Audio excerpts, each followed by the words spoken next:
ये कथा जो गोकर्ण जी सुना रहे थे, ये कथा कार्तिक मास में सुना रहे थे महाराज। कार्तिक मास के शुक्ल पक्ष की नवमी से पूर्णमासी कथा सुना रहे थे। सनकादिक ऋषियों ने जो कथा सुनाई थी ज्ञान भक्ति वैराग्य और नारद जी को माध्यम बना करके, वो आषाढ़ के महीने में सुनाई थी। आषाढ़ के महीने में नवमी तिथि से पूर्णमासी तक सुनाई थी। श्री सुखदेव जी महाराज ने राजा परीक्षित को जो कथा सुनाई वो भादों के महीने में शुक्ल पक्ष की नवमी से लेकर पूर्णमासी तक सुनाई थी। इसीलिए आज दुनिया में इस पक्ष को भागवत सप्ताह के नाम से ही जानते हैं लोग।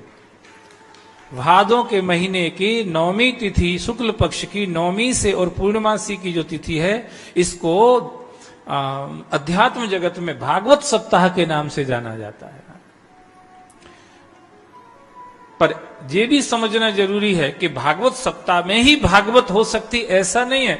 हम हमारे क्षेत्र में कथा करने जा रहे हैं 20 साल से, ये बात हम बहुत दिनों में समझा पाए लोगों को महाराज। पहले सब यही कहते थे महाराज भादों में टाइम हो तो भादों के महीने में और नौमी से पूर्णमासी तक हमारे गांव में कथा हो जाए। तो मैंने कहा नौमी से पूर्णमासी तक कथा अगर यही जिद पकड़ के बैठे रहोगे तो फिर एक ही गांव में होगी साल में एक कथा बस। पर भागवत तो 3 प्रमाण तो ये दे ही रही है कि एक ने आषाढ़ में सुनी, न एक ने कार्तिक में सुनी, न एक ने भादों के महीने में सुनी, और तीनों की सदगति हुई है।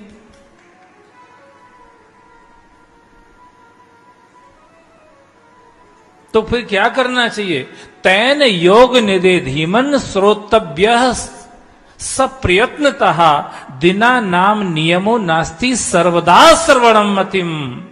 ये कह दिया भागवत में, हे भाग्यवान श्रोताओं, हे योगियों, इस कथा को हमेशा ही सुनना चाहिए।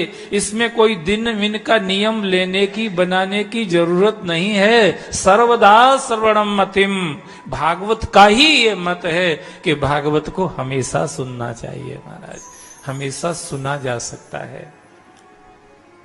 ये हमने जाने क्या क्या बना रखा है। कोई कहते इस महीने में भागवत नहीं होना, कोई कहते इसमें नहीं होना, वो इसमें नहीं होना, इसमें, ये सब अपनी अपनी बातें पकड़ रखी महाराज।